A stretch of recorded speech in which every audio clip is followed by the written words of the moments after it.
Hi. We didn't want to leave you without a dope beat to step to. We've been accused of that in the past, and rightfully so, because we often do leave you without a dope beat to step to. Many of you are saying, "Oh, what happened to the Shrill rewatch?" Get a grip. Whoa. What happened to the Shrill watch is that we are bad. We're bad and we deserve to be called out. Yeah, but we have a plan. We have it on the calendar now. We have it on the calendar now. So get ready for that. Expect that to be delighting your eyes and ears in January of 2026. In the meantime, today is Thanksgiving, assuming you're listening to this on Thursday, November 27th. Yeah. And we will be back next week with a new episode refreshing our recommendations for being cozy in the wintertime. Mm-hmm. But in the meantime, we thought we would re-air the OG because everybody liked it so much. Yeah. And also because I feel like a fundamental element of coziness is the familiar. Mm-hmm. And so when we sat down to make a new cozy episode, we were like, well, we just still like doing the old cozy stuff that we talked about in the first cozy episode. Pretty much still electric blankets and alcoholic eggnog, but sure, we'll update it. we tried. You'll hear that next week. But for now, we thought we would revisit, because cozy is eternal. We would revisit our cozy faves from 2 years ago. Yeah, we were just newborn babies then. Yeah. And you know what? I want to leave you, because we always want to leave you with the dope beat to Steve too. I do have one little piece of lore that you might like, which is that a few years ago, my family was trying to figure out if there was should we be doing something more to divest ourselves from big Thanksgiving, which has some dark undertones. So we had a family group chat going about it. Some people thought we shouldn't celebrate, or maybe we do it on a different day. We don't call it Thanksgiving, whatever. We were sort of going back and forth. And then my mother-in-law, who is, again, I've said this many times, but it may have been a while, but she's a true eccentric, one of a kind angel who I love so much. And this is not, I can't stress enough before I tell you what she said. This is not a reference to anything. No, this is not a reference. Not a callback to a previous. Not to a family inside joke or a cultural phenomenon. And at first I thought it was, and I laughed along with everyone thinking oh, they just all know something I don't. Mm-hmm. And then later I sheepishly asked, and everyone said, no, that's just Mom. That's just Sue, baby. That's just the kind of thing she says. So anyway, she said, I know. She's so funny and cute. She's enthusiastic to the roof about anything. Mm-hmm. She goes, I know. What if we had it on Friday and we called it Bob Marley's Family Time? Yes, what if? Something for you all to consider as you're planning your alternative Thanksgiving programming. Maybe have it on Friday and call it Bob Marley's Family Time. And so we did. And so now we instead of Thanksgiving, we have Bob Marley's Family Time, and I think it's achieved a lot. We have decolonized successfully Thanksgiving. Yeah, well Bob done. Marley, good job with Bob Marley's Family Time. So Sue has not yet copyrighted it, so get into it. Imagine saying something as funny as Bob Marley's Family Time. I can't even try to imagine it. Impossible. And not as a joke. She was I think she was just okay, what's everyone likes it. It's peaceful and it's kind of cool. And but I don't know. I don't know. But she's right though. It is the right answer. We should have it on Friday, and we should call it Bob Marley's Family Time. She anyway, freaking nailed it. Whether today is Thanksgiving or Bob Marley's Family Time Eve for your family. Perhaps you're listening on Bob Marley Family Time Day. Perhaps. Or perhaps you're listening on Boxing Bob Marley Family Time Day, which is the day after Bob Marley Family Time. Whenever you're listening, please enjoy this look back at our original cozy episode. Enjoy. Nobody really likes turkey. I don't know why they picked that one. It's the worst of all the meats. It is the worst of all the meats. And that includes human meat. Oh my God. Nobody go to cozy giving at Lindy's. Text me back. Text me back. Text me back at once. Why won't you text me back? Text me back. Text me back, Meagan.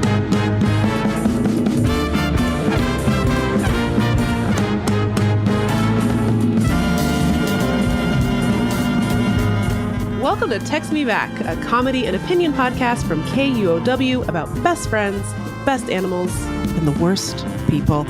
I'm Megan Hatcher-Mace. And I'm Lindy West.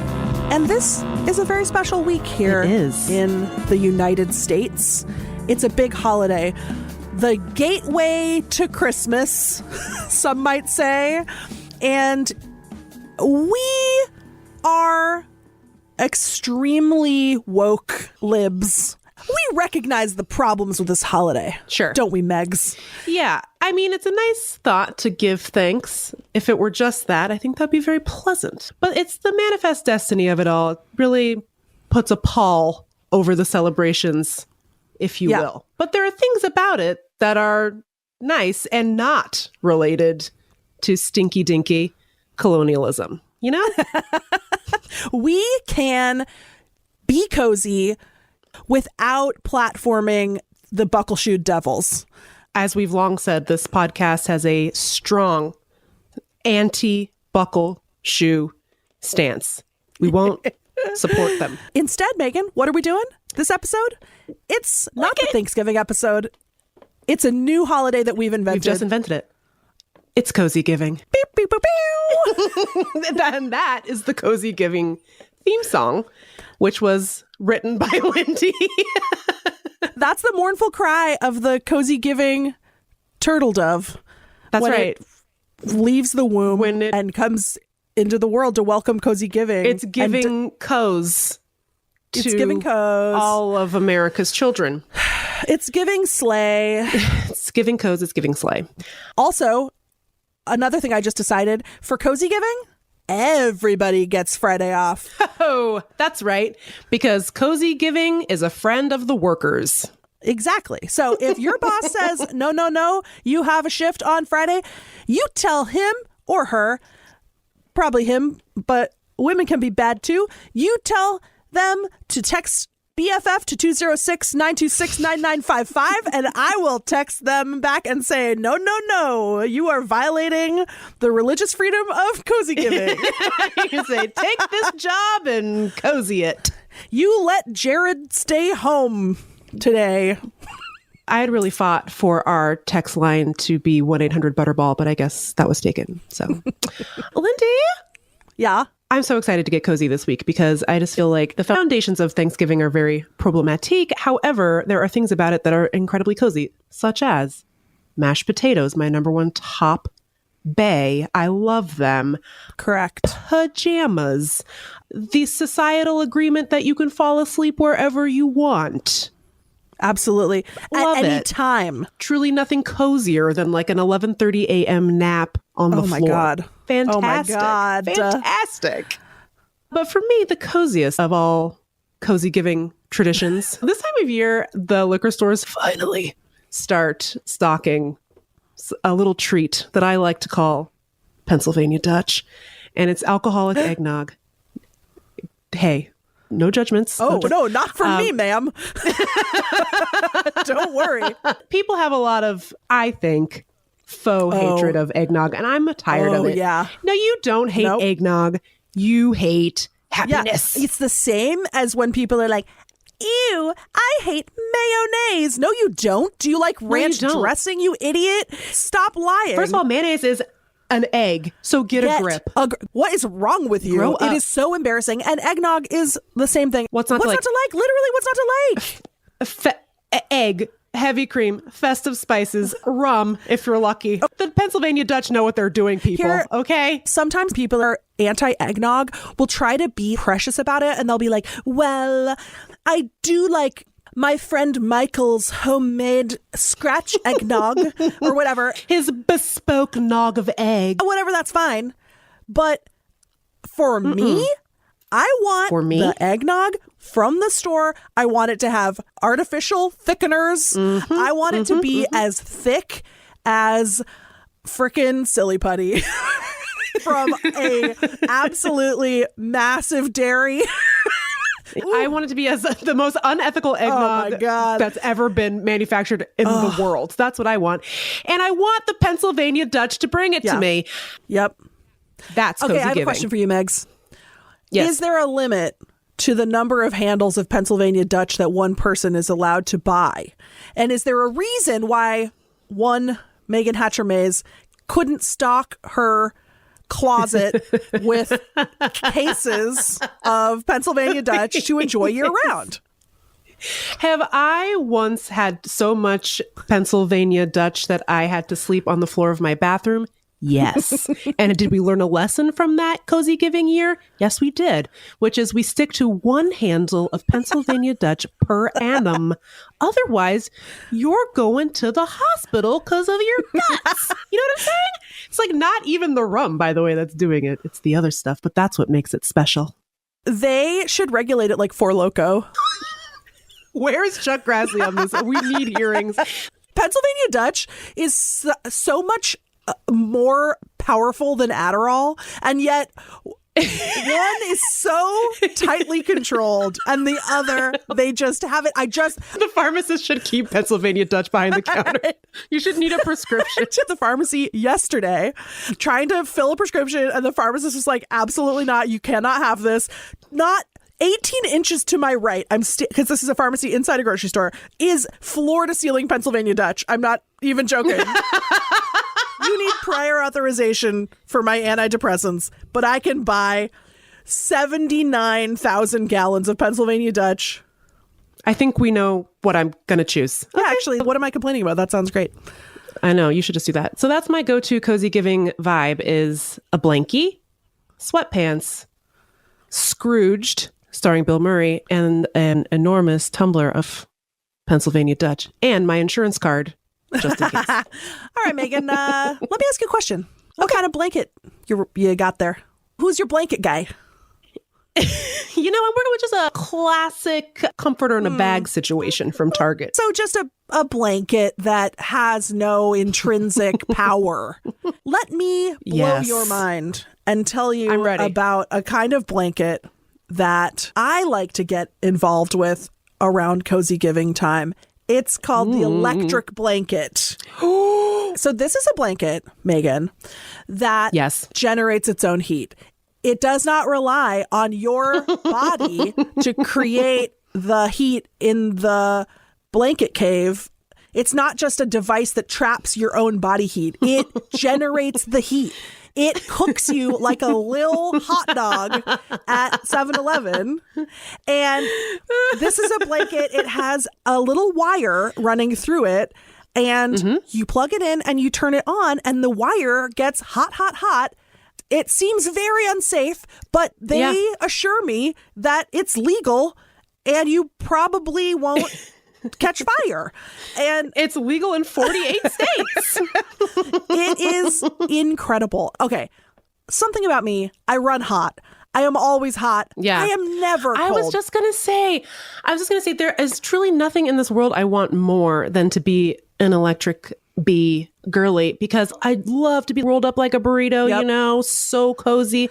But I am the sweatiest hog in the world. Straight up pig DNA. So sweaty from like April to December. It's a challenge because the feeling is intoxicating. It's like being in a hot tub, but on land. And you're not wet and you don't have to take a shower after. So here's what I do to get around that, because I am the hottest, sweatiest pig woman that's ever trotted the earth on my little porky trotters. I get in bed. I turn on the electric blanket. It has a timer, by the way, so you can set how long it stays on and then it shuts off while you're asleep, so you don't have to worry too much about bursting into flames.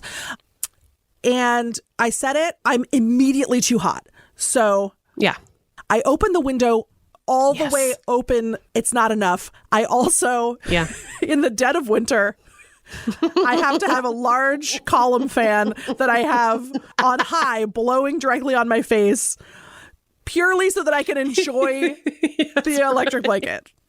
It's just, people don't understand the burden of of being a pig woman. It's hard. I have some friends who are just like, oh, I'm always cold. First of all, shut up. And second of all, God, I wish I had that problem. It's like, oh, I had to bring a special shawl to my office because it's so cold. I've never been cold in my life. I have never been cold in my life. Once. I don't know it. I don't even have a coat. I have a hoodie. By the way, I look fantastic in coats. I know.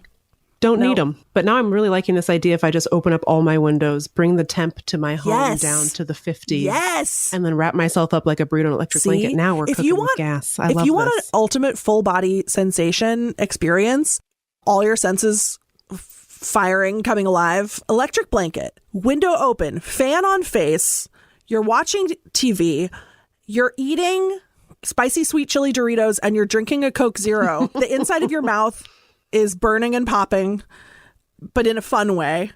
Yeah. Your body is like simultaneously sweating and cooling and being healed. I've never felt more alive. Yeah. And that, I think, in a nutshell, is the ethos of cozy giving. And then you're that's also, what this week is all about. Okay, maybe you're having a special cocktail that I've just invented, which is Pennsylvania Dutch with a Coke Zero float. That's not for amateurs. So if you're going to make the Pennsylvania Dutch Zero, just proceed with caution and have our cozy giving hotline at the ready. The number again is 206-926-9955. And a happy cozy giving to us all.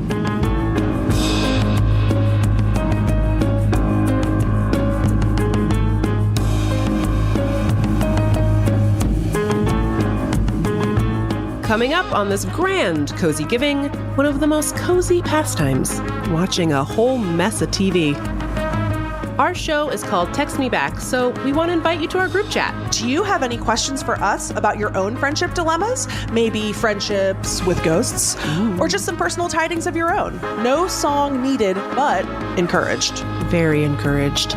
We want to include your questions and tidings on the show, so text us. To join the Text Me Back text club, text BFF to 206-926-9955. That's 206-926-9955. And even if we can't text you back every time, we pinky promise to read all of your texts and think about how to include them in the show.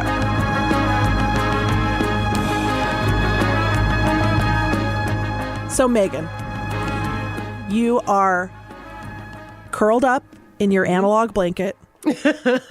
You got your 64-ounce Pennsylvania Dutch.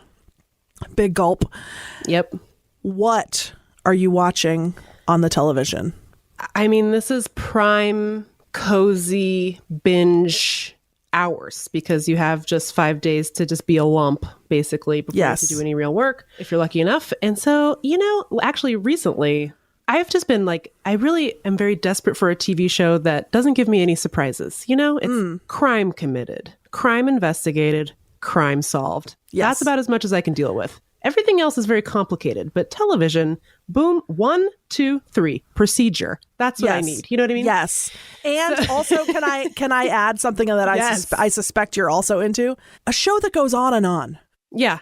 Just a never-ending universe. A network primetime show that got 18 seasons, 47 episodes per season. Yep. You can turn it on and then dissociate for 8 or 9 years. Yeah, and you would never run out of episodes. That's what I'm about. And you would never run out of sustenance because actually Pennsylvania Dutch is a complete meal.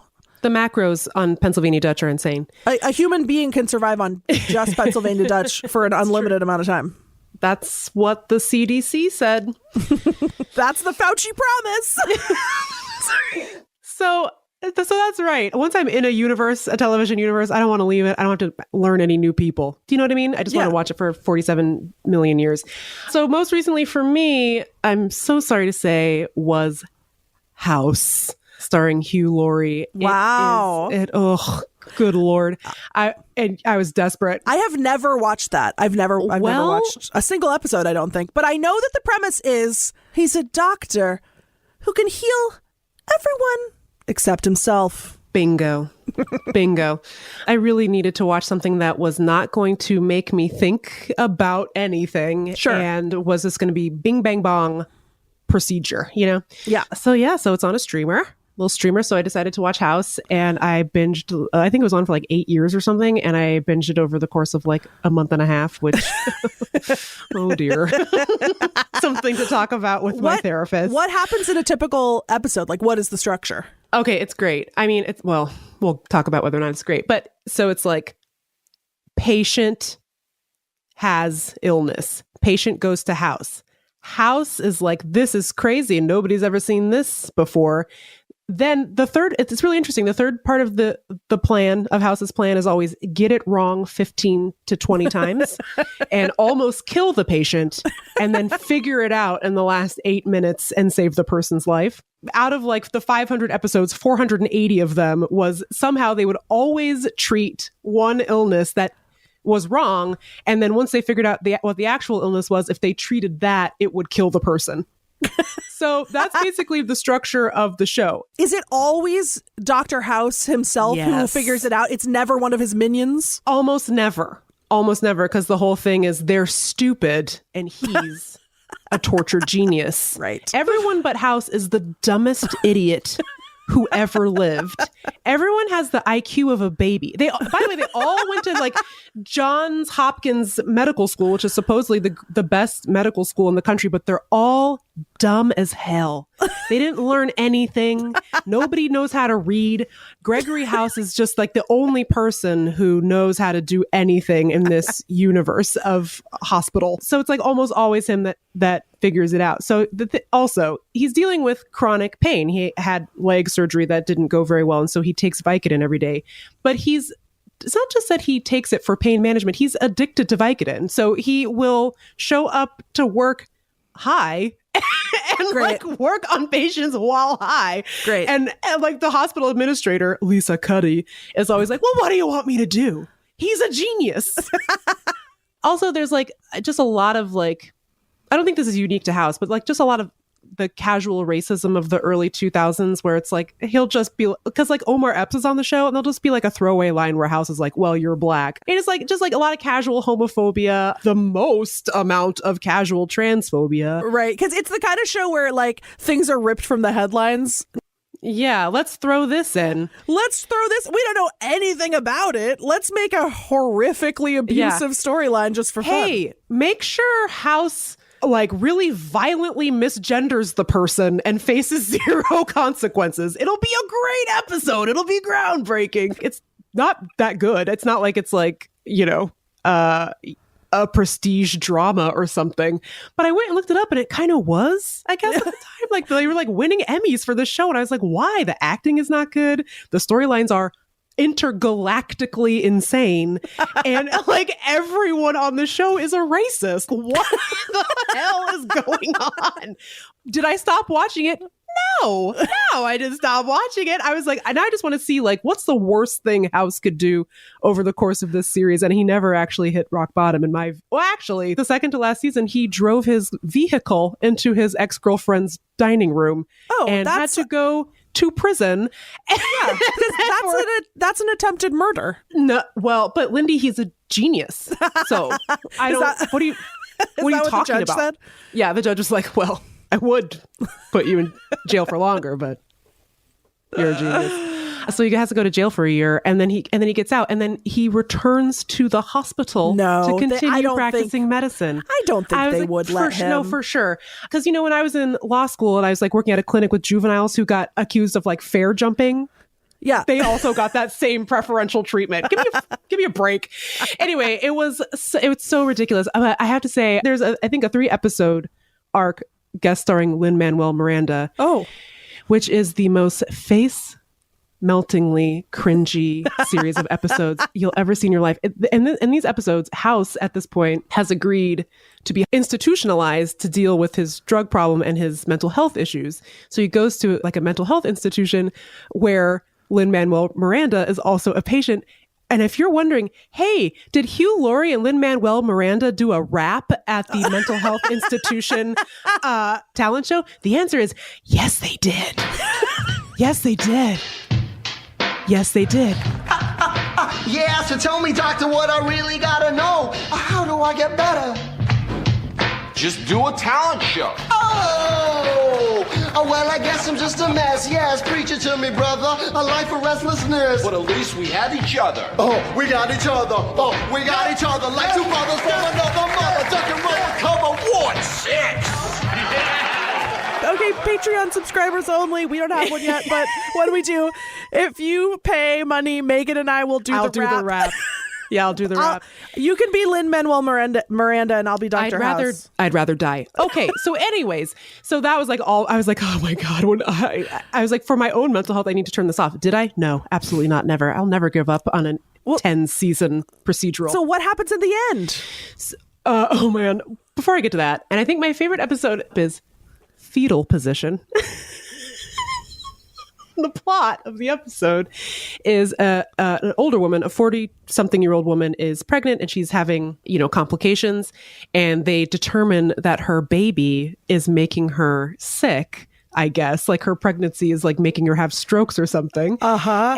And House is like, there's nothing else we can do but do an exploratory surgery of your fetus.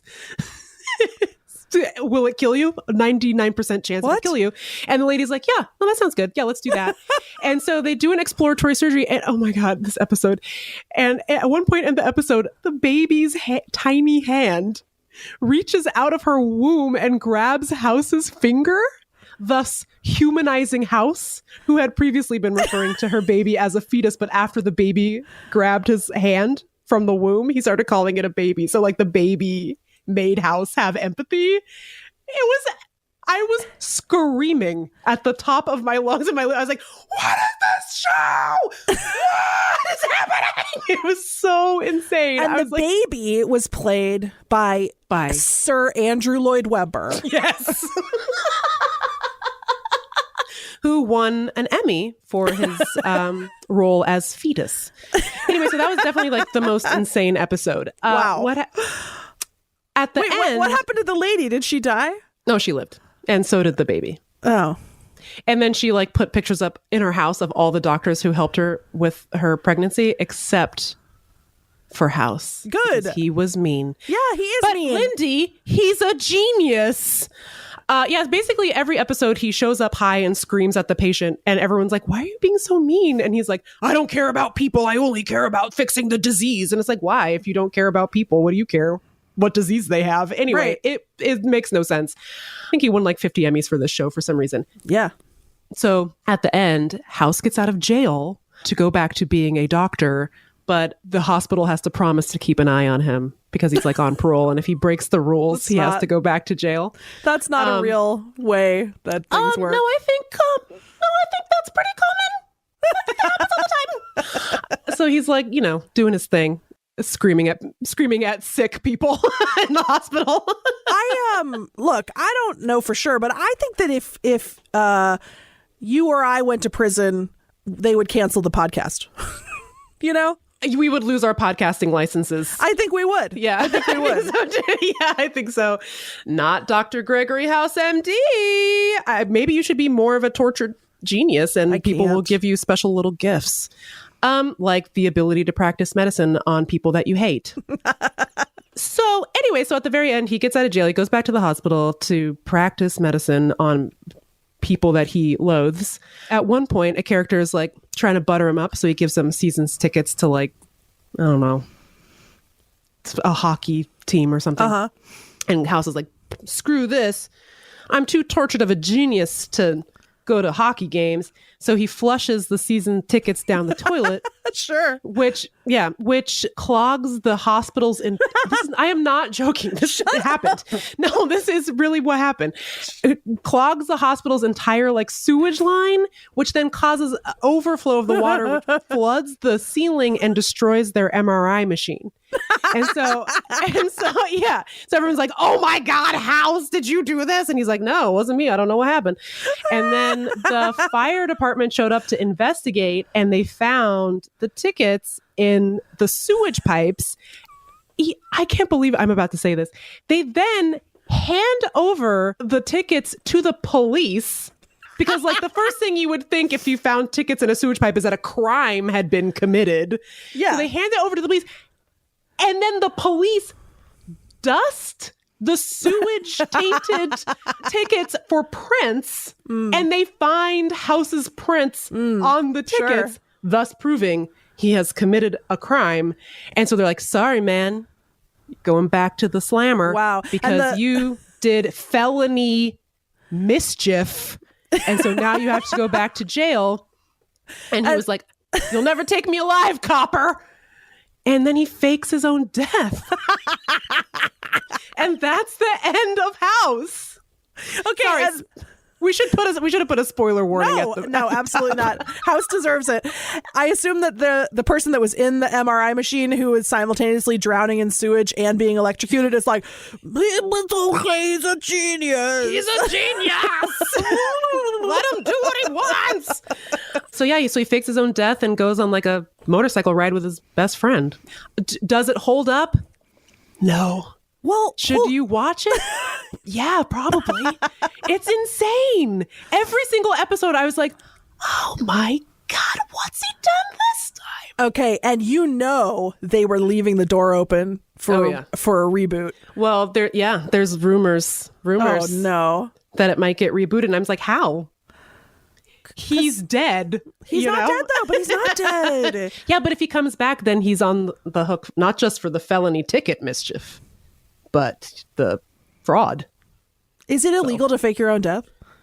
I think if you benefit from it, because isn't that insurance fraud? I don't know. Anyway, I don't even know how to describe what was going on with the show. And the funny thing is, like, the writers of the show really thought they ate. They're like, this is so prestigious. I was like, really? A baby just grabbed his finger from inside of that lady's womb. Yeah. Get a grip. And now that baby is one of those people on like cable news who's like, I'm an abortion survivor.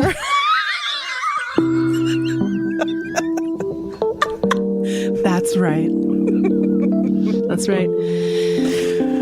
So that's one option for cozy giving binging. To sum up, yeah, it's racist, it's anti-abortion, and we love it, and everyone should watch it. Yep, nothing cozier. 10 out of 10 baby fingers.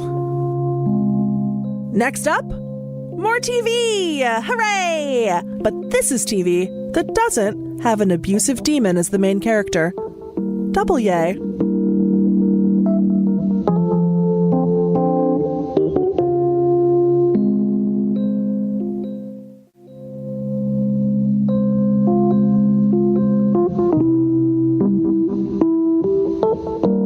All right, Meagan, so as we've established, you are binging House in honor of Cozy Giving. I sure am. I will not be following you down that stony path. I will not be watching House. What? Nope. I will not be watching House. It's nothing personal. I also will not be watching any other show that normal people are watching and telling me is good. I will not be watching Succession. Oh, no. I can't escape the Succession people. I know. I watched a single episode of it and I was like, I'm good. I don't think I need to watch this. The spirit of cozy giving is that you need to be able to watch something so stupid that if you fall asleep, you won't miss anything. It's not cozy for my mind to watch television shows that have won Peabodys or whatever. You know what's the opposite of cozy, Meagan?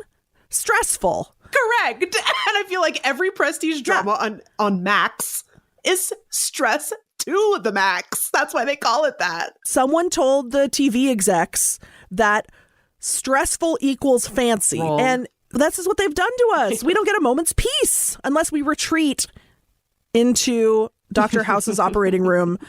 And my current favorite cozy watch, a little number called Time Team. Tell me everything. It is a beloved program in the UK, and it's about archaeology that aired from 1994 to 2014, and it's about a team of archaeologists who solve history's mysteries. Using digging shovels. I want to say that I love watching Time Team while awake. And here's why it's great for cozy giving. I also love watching Time Team while I'm asleep. Yes, we love a day to night binge. At the beginning of every episode, a different kind of British person calls them up with an archaeological mystery. British person. So they'll call up the time team and they're like, oh, beep, boop, boop, 999. Time team are first responders in England. Yes. And they're like, hello, I've got a time team emergency. Oh, God. I found a Roman skeleton in my garden or whatever. And so then the time team descends upon their allotment. They do a dig and they try to solve the archaeological mystery. For some reason, they have this weird artificial constraint on time team where they're like, we only have 3 days to solve the mystery. Seems weird given that the word time is in the name. So true. And then they have to make a presentation to the entire town at the end, and then and then everyone claps. And then everyone claps. Yes. But the cutest part of Time Team is that there's all these like little sort of interstitial parts where they joke around, and it's so with cute. The townspeople? No, just with the Time Team. It's kind of a clique. It's more of a time nice. clique. Time and sometimes jocks. they get mad at each other. There was this one episode where they were trying to find this underground cave or something, and they got a dowser to come, which is sort of a folk wisdom guy who says he can find water underground using a stick. Mick, the head time team guy, was like, are you guys effing kidding me with this? Mick, how do you feel about dowsing? Oh, sceptical, I think, the honest answer to that. Why? Well, I'd like to know what it is they actually reckon they're picking up. And then guess what? The dowser frickin' crashed and burned. Oh, and then, I thought you were going to say he found it with a stick. Nope, he did not. It was a whiff. And then Mick was so smug.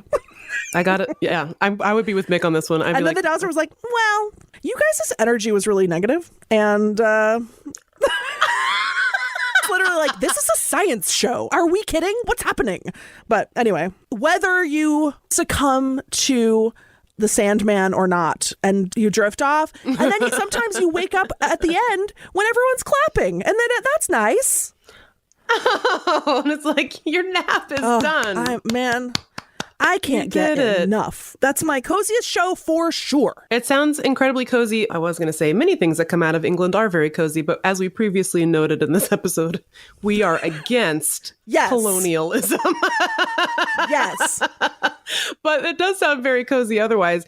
And also, I would say moderately alarming that there were enough weird bones buried all over the UK that this show was able to air for 20 years. Everybody in the UK got bones in the yard.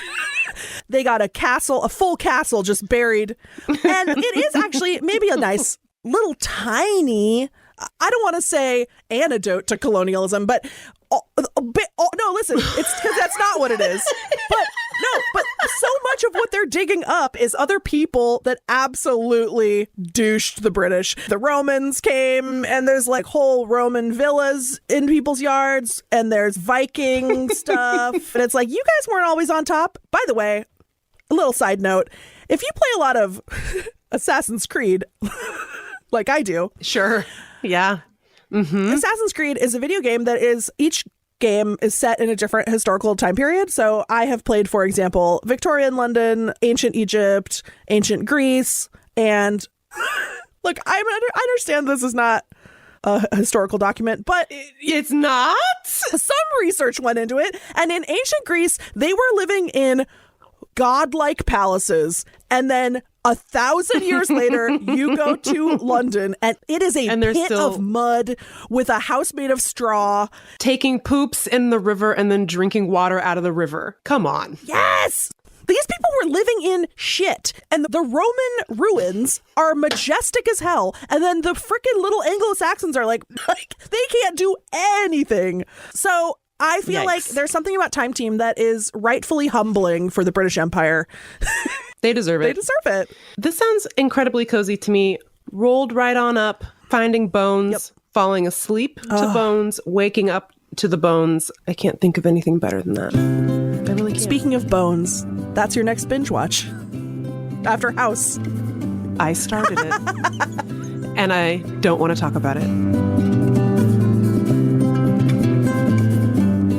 Well, my beloved. Yes. Yes. Another podcast has come to a close. Are you delighted? I am. I'm sad. I like doing the podcast.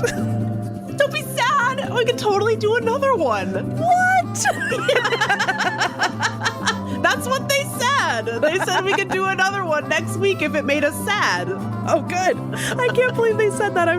Now I'm happy. Wow. What a roller coaster. Okay, what do you want to talk about next week, Meagan? Actually, I've been dealing with something really difficult in my life that I want to talk about on the podcast. This is hard, but I've been bullied. What? By the teeniest, tiniest purebred Pomeranian you've ever seen in her life. Oh. Yeah. Her name's Brenda, and she's my dog. Yeah, and I've been bullied by her too, actually. And I have some things to say. And we're going to get to that in next week's episode.